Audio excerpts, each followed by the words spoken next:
What's the secret sauce to success? It's actually all about something very simple, intentionality. We're going to be diving into it today with this old school episode all the way back from 2019, one of the early episodes of the Good Advice podcast. Check out this episode, but before we do, here's a quick word from one of the sponsors of the show. Enjoy. We'll talk soon.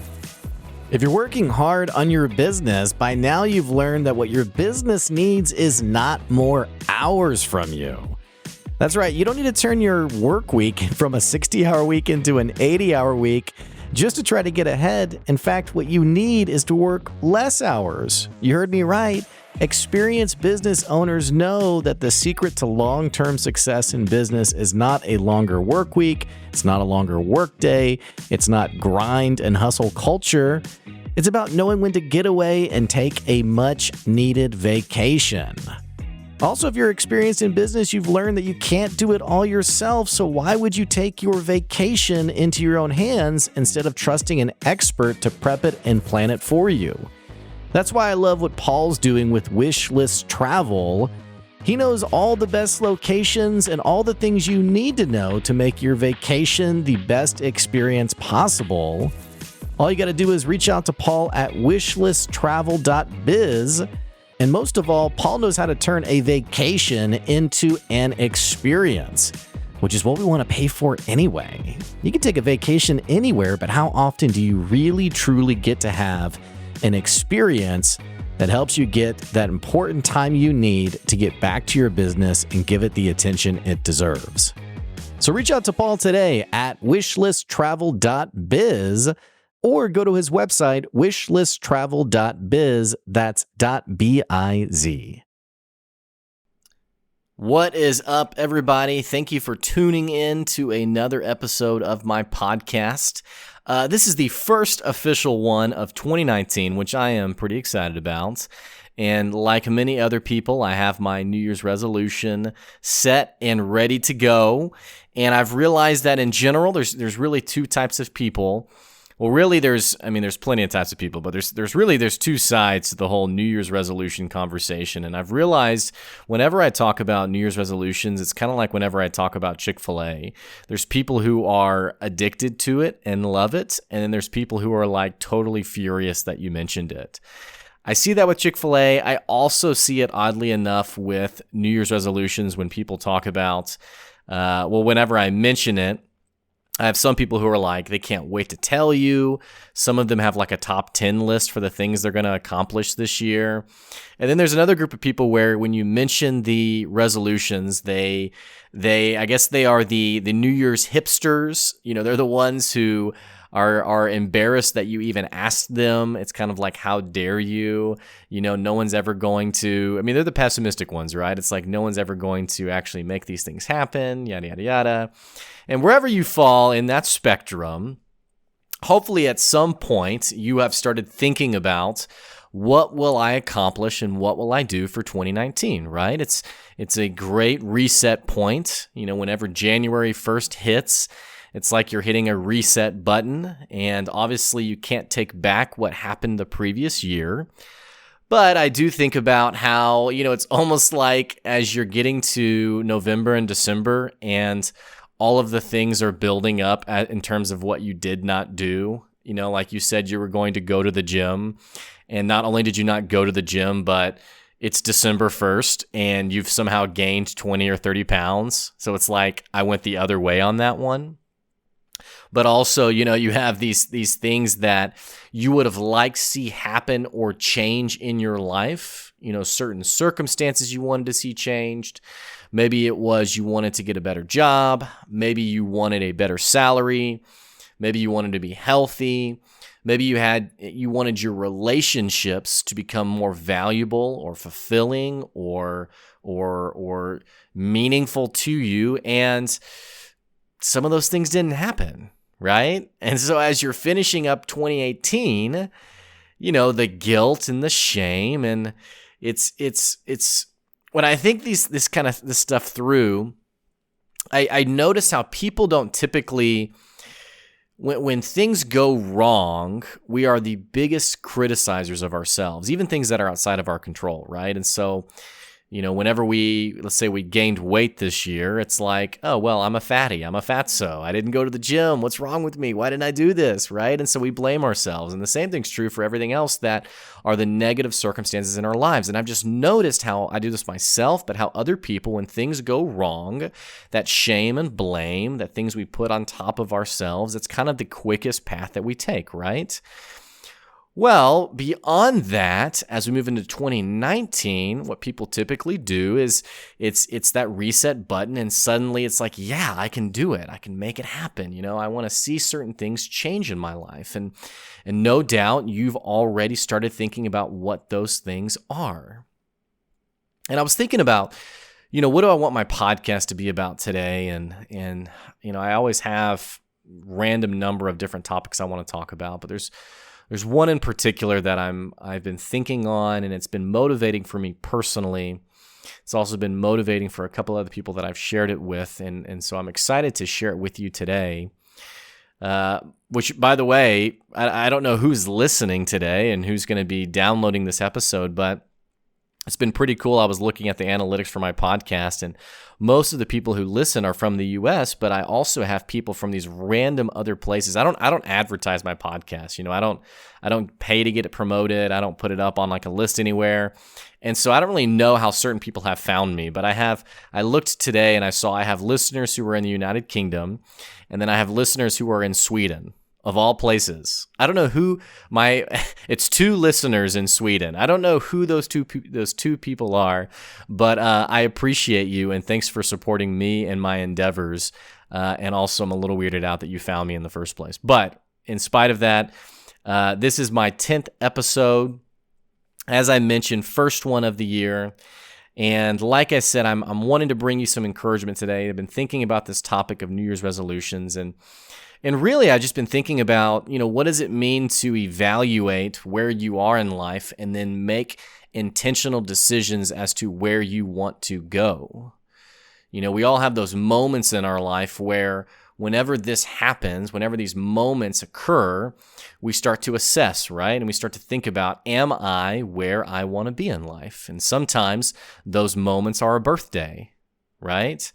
So I'm 31 years old, and I remember when I hit 30, it was like, okay, that's another decade down. Am I doing what I want to be doing? And it was a little over a year ago when I hit 30 that I thought, you know what? I don't know if I am. It's what led me to starting my own business, right? A friend of mine, or actually my brother-in-law, he's turning 40 soon, and he's been having conversations on, am I where I want to be as a 40-year-old? Am I doing what I want to be doing 10 years down the road? So for some people, it's a birthday. It's an age that creates those moments. For other people, it's things like, it's big life changes, like having a kid, becoming a dad or becoming a mom. And it's like, dear God, now I'm suddenly responsible for this small human. Am I going to be able to actually take care of this person? What are some things that need to change for me to be able to do that well? And then also just in life, sometimes things happen that they kind of just push us over the edge, like maybe we have a bad boss or a bad breakup or, just a bad month, just nothing goes right in a certain month. And it's like, I have to make some changes, right? Well, New Year's is one of those moments. It's one of those things that tend to happen for a lot of people in the world where when the new year rolls over, people start to assess and they start thinking about, here are some things that I'd like to do different. And it's if you've looked into the numbers in any way, shape, or form, and you probably don't even need to look in the numbers to know this, but the majority of New Year's resolutions actually don't take. They actually don't. They don't make it. They don't actually happen, right? And so people who, whenever they make their resolutions, it's something like the average amount of days they'll actually stick to it is something like 28 days or something like that. It's something under a month. And then they fall back into their old habits and old lifestyles. And so you yourself, hopefully at some point over the last day or so, you have decided this is what I'm going to do different with my life. This is the resolution that I'm setting out to. And I don't want my message today to be super pessimistic where it's like, you're screwed. It's not going to happen. Don't even invest your time anymore. Don't even think about it. just get back to living the life you were living before. It's nothing like that. I want to share a concept, though, that not only is going to help you actually live out your resolution, but frankly, I don't even really care about the resolution. I want to share a concept that I've been really kind of meditating on, thinking about, and something that I've seen work really well with businesses especially, but also with people in general. And it's this concept of intentionality. And I've been thinking a lot, especially as I've been working with like entrepreneurs, startups, small and large businesses, nonprofits. I mean, I've been working with a wide spectrum of people. And I've been thinking a lot about, what makes one business successful over another business, right? And most people start with, well, you have to have a really great idea, or you have to have a really great offering. You have to offer something that people actually want. And I think that's absolutely true, right? I mean, you absolutely do have to have something that people are actually intrigued in. They actually want it. There's an actual desire. I mean, you don't want to offer something that no one actually wants to buy. And that's usually whenever I'm having a conversation with someone, especially someone who's trying to start a business, that's usually where we start. Is someone will tell me I have a business idea that I just know people will love. And my immediate question afterwards is, how do you know that? How do you know people will love it? Well, my mom told me she'd love it.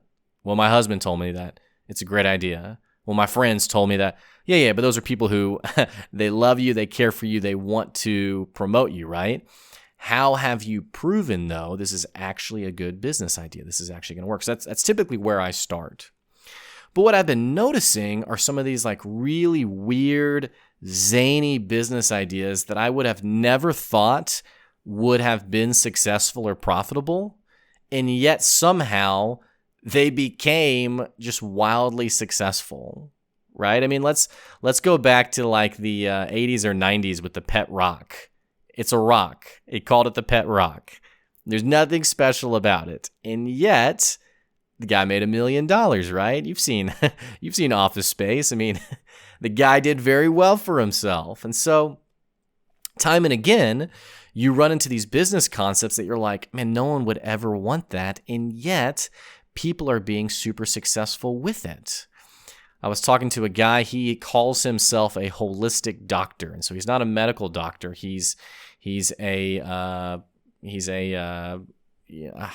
trying to figure out how do I describe it without sounding really offensive. But it's a lot about your thoughts and your feelings and your physical energy and your mental energy and your spiritual energy, as he calls it. And I'm listening to this and I'm like, man, who would ever pay for this? And then he's sharing some of the numbers with me and I'm like, are you kidding me? Are you kidding me? This guy's making thousands and thousands of dollars. And I'm like, how is this possible? And so I'm as I'm analyzing and thinking about, what makes people successful and what makes their businesses successful, I'm realizing it's a lot more complicated than just any one thing, right? It's not just do this and you will be successful. But I've been looking at the common threads, especially as I've been reading about just some of the biographies of successful CEOs, people who've like made it in life. It's a really great book. I mentioned it on Instagram. A really great book I think it's called Wealth as a Mindset, or maybe Success as a Mindset. And it talks about these millionaires who went from zero to $1 million. And typically what's also talked about in this book and also in other biographies, whenever CEOs describe their own success, they don't point to like an insane IQ. What they point to are like the habits and routines they've developed. In fact, I have a friend of mine. He's a consultant in the design architecture space, does very well for himself. And I've had him come speak a couple of times at some corporate events. And one of the biggest things he loves talking about are the routines you create in life. And so here's what I mean by that. When you look at the research in terms of successful people, and I say successful, I'm talking about highly profitable people. That's the metric I'm meaning. I mean, people who went on to create highly successful companies, or they're running highly profitable in the millions or billions in terms of revenue. That's what I mean by success. And so when you look at these people, what's interesting is you actually don't see, there's no real data that suggests there's a certain time you need to go to sleep. However, there's a lot of compelling research around these successful people and the time that they wake up. And these people, whenever they wake up at a specific time. It's early.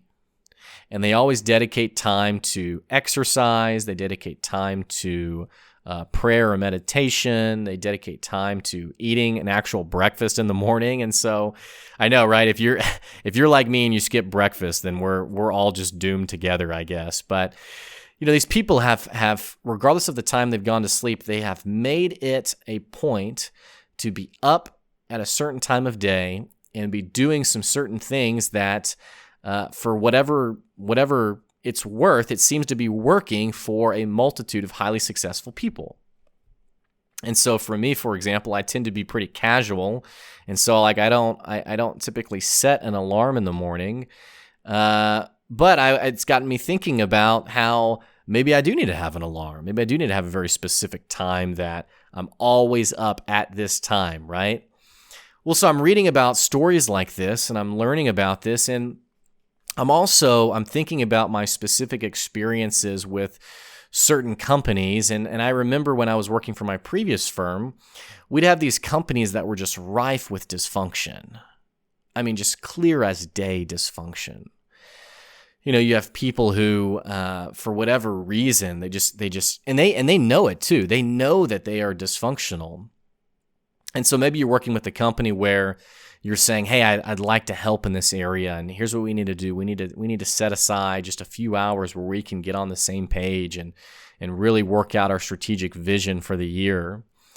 And what's always kind of funny to me is we'd have some clients where you'd have the person, the CEO, the HR professional, whoever, who would say, yeah, absolutely, we do need that. I mean, they would agree, yes, we need that. But then when it came down, and they would sign the contract and pay for it. But when it came down to actually nailing down the date, months would go by. I mean, there was one contract I did that it kept getting rescheduled to the point that it ended up happening like 8 months after the contract had been signed. And by then, I mean, it's kind of like, why are we still doing this, right? And the point that I'm getting at, and it's really the message for my podcast today, is as you think about success in 2019, I just have two very simple words for you. Be intentional. Be intentional. And that sounds, I know that it's not a very powerful word, but as I've been thinking about people who make it versus those who don't, it really isn't a measure of strength. It really isn't a measure of IQ. Honestly, in today's economy, the difference between those who are successful, the people who haves versus the have-nots, the millionaires versus the ones who are just barely scraping by, the people who are actually doing something with their lives, they are making decisions to be intentional. They are deciding, I'm not content with the circumstances that I have right now, either for my life or for my business, and they are making the steps happen to actually grow themselves and their businesses, right? That's what you're seeing in these CEOs who have these routines, as they're being intentional with their day. They're not just letting it slip by. They're saying, this is what I'm going to do. This is what I'm going to make happen. I was talking with a guy, for example, who he was talking about, he owns I think a wealth management firm, and also does very well for himself and seen a lot of great success. And we were talking about what needs to happen for him to grow his business. And he said, honestly, all I really need to do is to take one day out of the month, set it aside, and use that day to strategize, to plan, and to make some big decisions I've been putting off. And I said, well, why don't you? And he said, that's exactly the question. I don't know. I just can't get myself to do it. And I remember encouraging him and telling him, look, intentionality is what's going to separate you from your competitors. right? And I've been thinking about this concept of competitive advantage. And, is your competitive advantage your value offering? Is it I think I had a previous podcast episode where I talked about your competitive advantage is your authenticity. It's your relatability. It's your ability to really connect and build relationships with people. But I think actually, and I don't know where this falls. Is it the top one? Is it a top 3? Is it a top 5? But I've just been realizing more and more how valuable this concept of intentionality is, and how it separates the wheat from the chaff, and how it actually puts you ahead of the game, because you're deciding, I'm not going to wait till 2020. I'm not going to wait till 6 months from now. I'm going to do it now. I'm going to do it today. I mean, Shia LaBeouf, this dude got totally brutalized, but he was so right. Let tomorrow be tomorrow. Do it today. Just do it, right? I mean, everybody's seen it. Everybody laughs at it, but we all know how true it is, right? I mean, we know how true it is. Why are we worrying and waiting and thinking things will develop on their own? They won't. It happens. It needs to happen today. I remember when I was younger in my 20s, and I would occasionally run into some guys in their late teens, and we would just be talking, and I'd just be coaching. And this is back when I was mentoring, before I was doing coaching as like a professional career. But I'd be mentoring guys, and just through I don't want to, I'm not bragging on myself, but just through coincidence, I had just somehow just built influence where people were looking up to me. And so I had guys coming to me saying, man, how do I have your influence? Man, how do I get people to respect me like they respect you? And I remember that, and it's funny how you tell people things and then you forget about it, and then later on you remember and you're like, hey, that was actually pretty good advice. I remember telling these people, you need to start today. You need to be working on this today. Don't wait till 10 years from now. This is stuff you have to start today. It's kind of like if you ever want to have a good marriage. Like you don't get married and now it's like, oh yeah, I need to figure out this whole marriage thing. What does it mean to not be, a total loser to my husband or to my wife or to what have you? I mean, these are things that you're already thinking about before the actual wedding day, right? I remember when my wife Joy and I, when we got married, 6 months out, I was reading books. I mean, we were doing premarital counseling. We were, because I wanted to figure this stuff out before I actually got involved in it, right? Sometime in the near future, we're going to want to have kids. I would like to think that before the day I become a dad, that I've actually read something about fatherhood, right? I'd like to think I've actually done something to prepare me now before that day actually comes. And I think that's why people find themselves, first of all, so disappointed with life, but also so unprepared for life's circumstances, is that we're not intentional with our time, right? We typically wait for we're reactive. We wait for the demand to arrive before we actually do anything, and so when you think about having a successful business, 2019 isn't going to bring success just on its own, right? I mean, just like you don't become that successful spouse, or you don't become that successful person of influence, none of that happens on its own unless you're Kylie Jenner and you just, I was reading an article that said it was something like the world's first self-made woman billionaire. And I just laughed because I thought this woman has come from incredible fame and wealth. It's the antithesis of self-made, right? But when you think about what does it take to be a self-made successful person, we love to romanticize the end result, right? We love to romanticize the day that you're recognized for all you've accomplished. But what people often don't see is all the work you've put in to actually get there, right?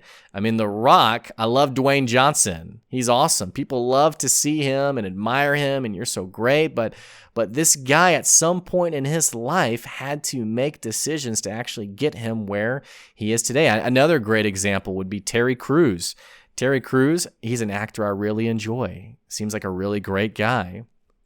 I know that he really cares a lot about being a man of integrity and being a good father, and he has quite a few videos he's put out on this specific topic. Well, what you might not know about Terry Crews is he came from an extremely abusive home. Moreover, he actually started his career in show business in Hollywood as a bodyguard, which kind of makes sense when you think about it. And this guy is massive. His biceps as big as my head. And so he started his career as a bodyguard. And you can look back on that and say, wow, look at all he's accomplished to get to where he is today. But I would ask the same question to you. I'd point the same thing back to you, right? And here's what I mean by that. Let me unpack this a little bit more. We look at where people make it in life, and we admire it, and we're in awe of it. But at the same time, we look at our own circumstances, and talking about that shame and guilt that I mentioned earlier in this episode, we let that shame and guilt be the qualifier for who we are today. We look at our current circumstances and we say, man, if only, what's wrong with me? Like, why haven't I made it yet? Why am I not the person I want to be yet? Why don't I have the value of relationships that I want yet? And the simple truth is that there's a process to life that requires us being intentional and making the most of each and every day to actually get us to our end result, right? I mean, if you want to run a marathon, you don't just go run it. You have days on end of actually training and developing your body so that you can run that marathon. And this isn't a foreign concept in business. This isn't a new concept in business. I mean, it's in business you might have heard of it called a strategic plan. And it's the time once every 3 or 4 years that a business, the executive team or the senior leadership team, they hunker down and they really clarify, man, how are we going to be intentional over the next few years with our business? What are the things we're really going to work on? What are the decisions we want to make? What are the changes we'd like to see happen in our business? And then they actually write out a specific strategy for how will we now live out these things and be intentional to get to the revenue goal we want, the market share we want, whatever that looks like, right? The same thing is true for us. And I think if anything, when you grab onto this concept, it actually becomes incredibly relieving, right? It becomes incredibly relieving because now your success is predicated not at all on your own giftings and talents and skill sets, which I'm not implying you don't have those things, but if you're like me, even in awareness of my unique giftings, it's easier for me to see what I don't have than what I do have. It's easier for me to see how I'm unqualified than rather than seeing how I am qualified. And so as I think about this topic, what's relaxing and motivating to me is that it's no longer a matter of what I'm qualified in or what I'm good at. Now, don't mistake me here. Obviously, you have to have whatever you're going to offer as a business. I mean, there has to be some natural quality to it, right? I'm not saying you want to go be a web designer and you have no idea how to code or program or web design or any. I'm not saying now you can suddenly do those things. But I'm talking to the people who you have a sense of, you're gifted, but you just don't know if you will make it. And the good news is for you, it matters less what your giftings are, and it matters more your level of intentionality day to day. Your commitment to actually make the most of your day and actually push yourself towards that goal. So some people I talk to in life, for example, they tell me things like, hey, at one point, I want to become an entrepreneur. I want to start my own business. Or, I'm going to pick on my brother-in-law for a second. My brother-in-law is a phenomenal salesperson, phenomenal marketer. He's worked for some really incredible companies. And we got in a conversation over New Year's, and he said, you know what, I think I'm ready to make the change.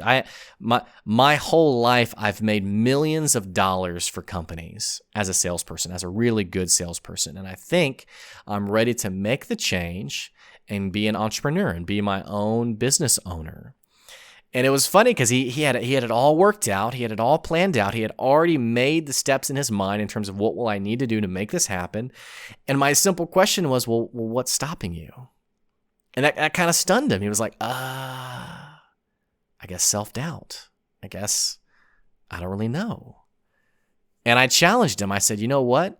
Tomorrow on your way home, I challenge you to pop in to a local store and offer them your services. To be intentional, to go ahead and start, to go ahead and do it.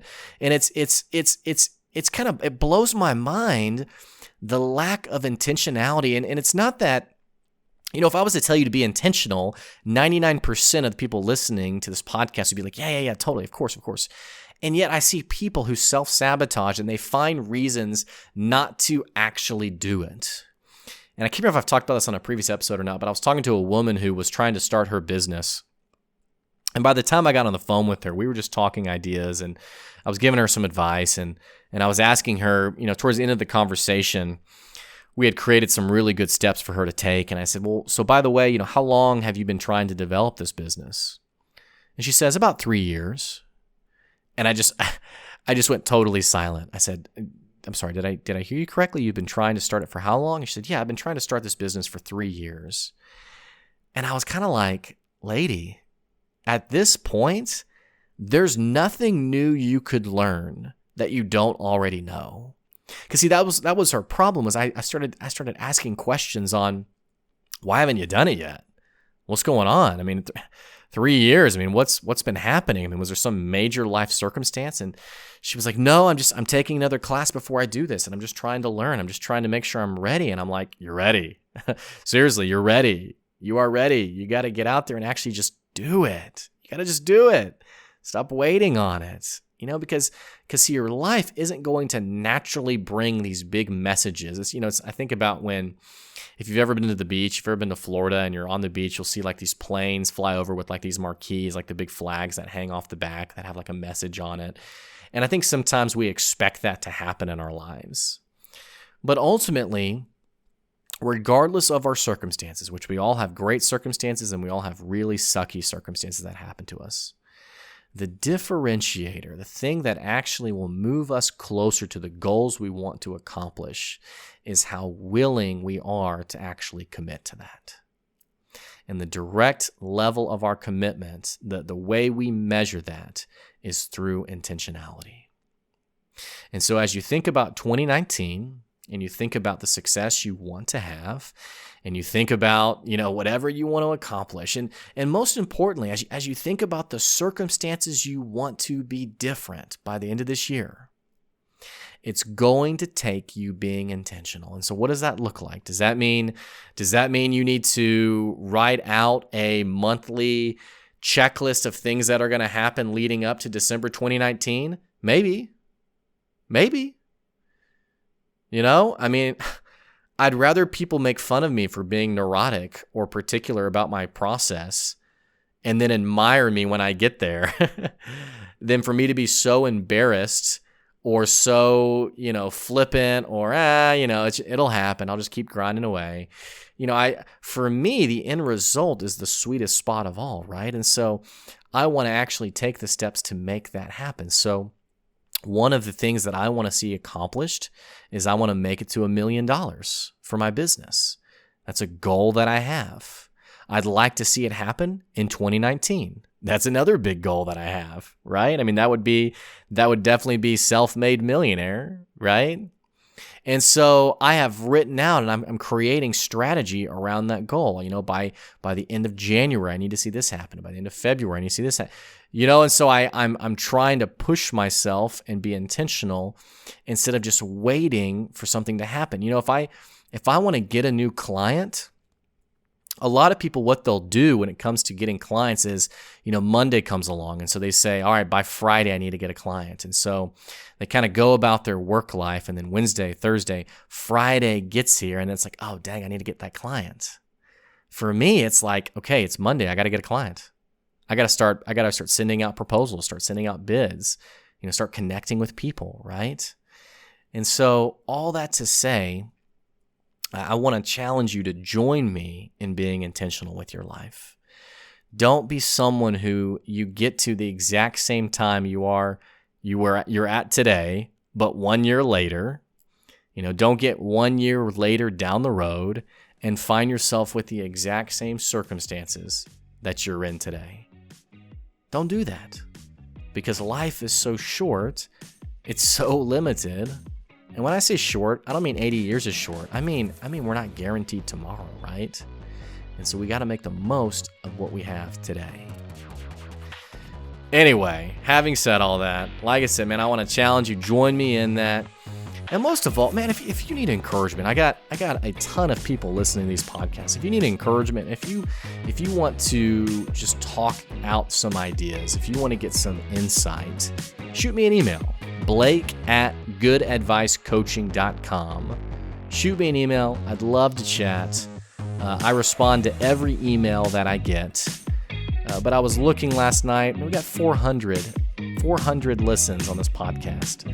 Man, I'd love to give you a hand. I'd love to help you out. We can be intentional together, hold each other accountable.